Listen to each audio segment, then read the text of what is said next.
Hey, what's up everybody? How's it going? Today we're gonna go over another LeetCode problem. This one is called unique paths.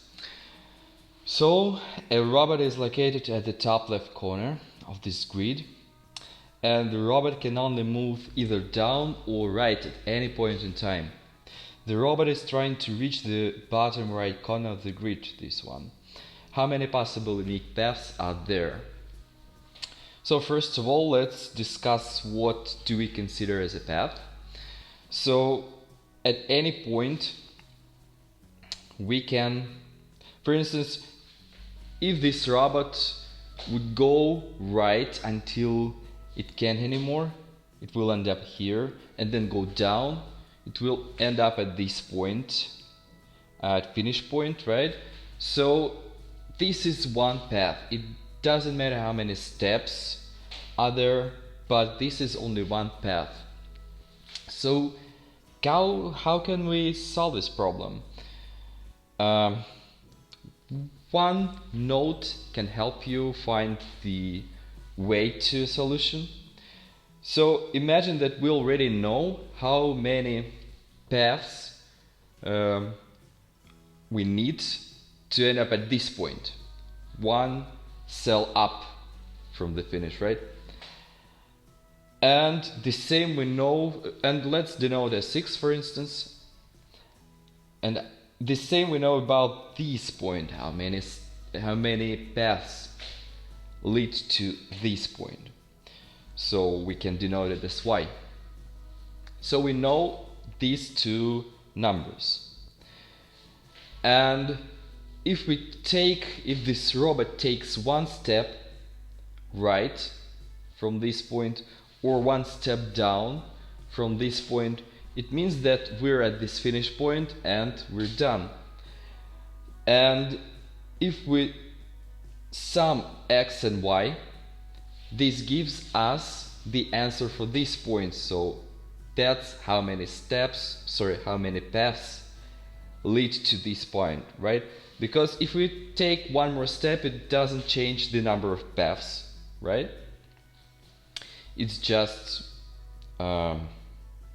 finished. So that's the recursive formula, which can be actually a solution. So the formula is we can go up and we can go left, and if we know these two numbers, it gives us the answer for the current cell. That's the idea. So what we need to do here, what we need to pay attention at, is the initial conditions. So how do we initialize this TP array? And take a look at this row. At any cell there is only one path for this cell, right? Since this row can move only right for any cell at this row, we could end up at this cell only if we went from the left. So it means that the whole row, the whole first row, should be initialized with ones. The same logic is applied here for this first column. So we initialize this first column with ones, and that's it. Then we just iterate over these rows and columns and populate this matrix, populate this TP matrix, and that's it. The answer should be at this point. We need just return this number. So that's the idea. The complexity is quadratic, m times n, since it's not necessarily the square, right? So, and the same is for memory. Actually, we need only, looking at this formula, right? We need only two rows. so we can consume less memory, but it doesn't change the overall solution, I guess. So let's write some code.